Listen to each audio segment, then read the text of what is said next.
Thank you. ನಾನು ಮಂಜು ಪತ್ತಾರ್, ಗದಗ ಜಿಲ್ಲಾ ವರದಿಗಾರ. ಗದಗ ಶಹರ ಪೊಲೀಸರು ಭರ್ಜರಿ ಕಾರ್ಯಾಚರಣೆ ನಡೆಸಿರುವಂತದ್ದು ನಾವಿಲ್ಲಿ ದೃಶ್ಯದಲ್ಲಿ ಕೂಡ ನೋಡ್ತಾ ಇರಬಹುದು. ಗದಗ ಪೊಲೀಸರು ಸುಮಾರು 34 ಲಕ್ಷ ರೂಪಾಯಿ ಮೌಲ್ಯದ ಚಿನ್ನಾಭರಣಗಳನ್ನು ಕೂಡ ವಶಕ್ಕೆ ಪಡೆದಿರುವಂತದ್ದು. ಗದಗ್ನ ಕ್ಲರ್ಕಿನ್ ಹೋಟೆಲ್ ಹಿಂಭಾಗದಲ್ಲಿರುವಂತಹ ಉದಯ್ ನಗರದ ನಿವಾಸಿಯಾದಂತಹ ಮಂಜುನಾಥ್ ಬಸವ ಎನ್ನುವರ ಮನೆಯಲ್ಲಿ ಏನು ಕಳ್ಳತನ ನಡೆದಿರುವಂತದ್ದು. ಸುಮಾರು 34 ಲಕ್ಷ ರೂಪಾಯಿ ಮೌಲ್ಯದ 342 ಗ್ರಾಂ ಚಿನ್ನಾಭರಣವನ್ನು ಕೂಡ ಕಳ್ಳತನ ಮಾಡಿ ಅಂತರ್ಜಿಲ್ಲಾ ದುಷ್ಕರ್ಮಿಗಳು ಪರಾರಿಯಾಗಿದ್ರು. ಈ ಒಂದು ಪ್ರಕರಣವನ್ನು ಭೇದಿಸುವಲ್ಲಿ ಗದಗ ಜಿಲ್ಲಾ ಪೊಲೀಸರು ಯಶಸ್ವಿಯಾಗಿದ್ದಾರೆ ಅಂತಾನೆ ಹೇಳಬಹುದು. ಮೊಹಮ್ಮದ್ ರಫೀಕ್, ಇಮ್ರಾನ್ ಮತ್ತು ಮೌಲಾನಾ ಎನ್ನುವ 3 ಆರೋಪಿಗಳನ್ನು ಕೂಡ ಈಗಾಗಲೇ ಪೊಲೀಸರು ವಶಕ್ಕೆ ಪಡೆದಿರುವಂತದ್ದು. ಮೊಹಮ್ಮದ್ ರಫೀಕ್ ಎನ್ನುವಾತ ಈ ಒಂದು ಪ್ರಕರಣದ ರೂವಾರಿಯಾಗಿರ್ತಾನೆ. ಈತ ಮತ್ತು ಇನ್ನೋರ್ವ ಆರೋಪಿ ವಿರುದ್ಧ ಸುಮಾರು 68 ಪ್ರಕರಣಗಳು ರಾಜ್ಯ ಸೇರಿದಂತೆ ಬೇರೆ ಬೇರೆ ಕಡೆಗಳಲ್ಲಿ ಆ ಪ್ರಕರಣಗಳು ಕೂಡ ದಾಖಲಾಗಿದ್ವು. ಇವಾಗ ಅಂತಾರಾಜ್ಯ ಆರೋಪಿಗಳನ್ನು ಬಂಧಿಸುವಲ್ಲಿ ಗದಗ ಶಹರ ಪೊಲೀಸರು ಯಶಸ್ವಿಯಾಗಿದ್ದಾರೆ ಅಂತಾನೆ ಹೇಳ್ಬೋದು. ಈ ಬಗ್ಗೆ ನಮ್ಮ ಜೊತೆಗೆ ಮಾತನಾಡಲು ಗದಗ ಎಸ್ಪಿ ಅವರಿದ್ದಾರೆ, ಅವರನ್ನ ಮಾತಾಡ್ಸೋಣ.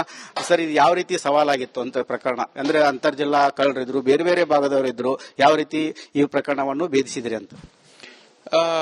ಈ ಪ್ರಕರಣದಲ್ಲಿ ಮುಖ್ಯವಾಗಿ ನಾವೇನ್ ಗಮನಿಸಿದ್ವಿ ಅಂತ ಹೇಳಿದ್ರೆ, A1 ಆರೋಪಿ ಯಾರು ಮೊಹಮ್ಮದ್ ರಫೀಕ್ ಅಂತ ಹೇಳಿದಾನೆ, ಅವನ ಮೇಲೆ ಈಗಾಗಲೇ 68 ಪ್ರಕರಣಗಳು ಬೇರೆ ಬೇರೆ ಜಿಲ್ಲೆಗಳಲ್ಲಿ ಮತ್ತೆ ಬೇರೆ ರಾಜ್ಯಗಳಲ್ಲಿ ಕೂಡ ಇರೋದ್ರಿಂದ ಇವನು ಎಕ್ಸಾಕ್ಟ್ ಆಗಿ ಕಳ್ತನ ಯಾವ ರೀತಿ ಮಾಡಬೇಕು ಮತ್ತೆ ಯಾವ ರೀತಿ ಅಪ್ಸ್ಕೊಂಡ್ ಆಗ್ಬೇಕು ಅಂತ ಹೇಳಿ ಎಲ್ಲ ಮಾಹಿತಿ ತಿಳ್ಕೊಂಡಿರ್ತಾನೆ. ಮತ್ತೆ ಪೊಲೀಸರು ಯಾವ ಬೇಸಿಸ್ ಮೇಲೆ ಪತ್ತೆ ಹಚ್ತಾರೆ, CCTV ಫುಟೇಜ್ ಆಗಿರ್ಲಿ, ಫಿಂಗರ್ ಪ್ರಿಂಟ್ ಆಗಿರ್ಲಿ, ಫೊರೆನ್ಸಿಕ್ಸ್ ಆಗಿರ್ಲಿ, ಇದ್ರ ಬಗ್ಗೆ ಎಲ್ಲ ತಿಳ್ಕೊಂಡಿರ್ತಾನೆ. ಸೊ ಈ ಒಂದು ಪ್ರಕರಣನ ಭೇದಿಸೋದ್ರಲ್ಲಿ ಬಹಳಷ್ಟು ನಮ್ಗೆ ಚಾಲೆಂಜ್ ಆಗಿರುತ್ತೆ. ಬಟ್ ಆದ್ರೂ ಸಹ ನಮ್ಮ ಎಲ್ಲಾ ಅಧಿಕಾರಿ ಮತ್ತೆ ಸಿಬ್ಬಂದಿ ಮಿತ್ರರು ಬಹಳ ಕಷ್ಟಪಟ್ಟು ಕೆಲಸ ಮಾಡಿರೋ ಕಾರಣಕ್ಕಾಗಿ ಈ ಒಂದು ಪ್ರಕರಣನ ಭೇದಿಸಲಿಕ್ಕೆ ನಮ್ಗೆ ಯಶಸ್ವಿ ಆಗೋದ್ರಲ್ಲಿ ಚೆನ್ನಾಗಾಯ್ತು. ಅದರಲ್ಲಿ A2 ಆರೋಪಿ ಆದವನು ನಮ್ಗೆ ಸಿಗ್ತಾನೆ ಮೊದಲಾಗಿ. ಅವನಿಂದ A1 ಮತ್ತೆ A3 ಇಬ್ರು ಸಿಗ್ತಾರೆ. ಇದರಲ್ಲಿ ಒಟ್ಟು ಹೋಗಿರೋ ಆರ್ನಮೆಂಟ್ಸ್ ಆಲ್ಮೋಸ್ಟ್ ಎಲ್ಲಾನು ನಾವು ರಿಕವರಿ ಮಾಡಿದೀವಿ. ಈ ಪೂರ್ತಿ ಪ್ರಕರಣದಲ್ಲಿ 42 lakhs ಅಷ್ಟು ಒಟ್ಟು ಏನು ಬೆಲೆ ಬಾಳುವ ವಸ್ತುಗಳನ್ನ ನಾವು ರಿಕವರಿ ಮಾಡಿ ಈಗ ಕೋರ್ಟಿಗೆ ಒಪ್ಸಿರ್ತೀವಿ. ಅದನ್ನ ಯಾರು ಕಳ್ಕೊಂಡಿರ್ತಾರೆ ಅವರು ಕೋರ್ಟಿನ ರಿಲೀಸ್ ಮಾಡಿಸ್ಕೊಂಡು ಪ್ರಕರಣವನ್ನು ದಾಖಲಿಸಿದ್ರೆ ವಿಶೇಷ ಗದಗ್ನಲ್ಲಿ ಅಂತೇಳಿ, ಅದರಿಂದ ಏನೇನಾಗಬಹುದು, ಯಾವ ಸೆಕ್ಷನ್ಸ್? ಈಗ ಈ ಪ್ರಕರಣದಲ್ಲಿ ಮುಂದುವರೆದಂತೆ ನಾವು ಮೊದಲನೇ ಬಾರಿಗೆ ಕೇಕೋಕಾ ಅಂತ ಹೇಳಿ ಒಂದು ಆಕ್ಟ್ ನ ಅಳವಡಿಸಿದೀವಿ. ಇದರಲ್ಲಿ ಬಹಳಷ್ಟು ಒಂದು ಟಫ್ ಸೆಕ್ಷನ್ಸ್ ಇದೆ. ಇದರಲ್ಲಿ ಅವರಿಗೆ ಕೋರ್ಟಿಗೆ ನಾವು ಇದರಲ್ಲಿ ಕೂಡ ನಾವು ಪ್ರಕರಣನ ಕೊಟ್ಟಿರ್ತೀವಿ ಕೋರ್ಟಿಗೆ. ಸೊ ವಿಶೇಷ ನ್ಯಾಯಾಲಯದಲ್ಲಿ ಇದೊಂದು ಪ್ರಕರಣ ತೀರ್ಪಿನ ಮೇಲೆಗೆ ಶಿಕ್ಷೆ ಆಗುತ್ತೆ. ಯಾವ ರೀತಿ ಕಳ್ಳತನ ಮಾಡ್ತಿದ್ರು ಸರ್? ಅಂದ್ರೆ ಟಾರ್ಗೆಟ್ ಮಾಡ್ತಿದ್ರು, ಎಂತ ಮನೆಗಳನ್ನ ಟಾರ್ಗೆಟ್ ಮಾಡ್ತಿದ್ರು?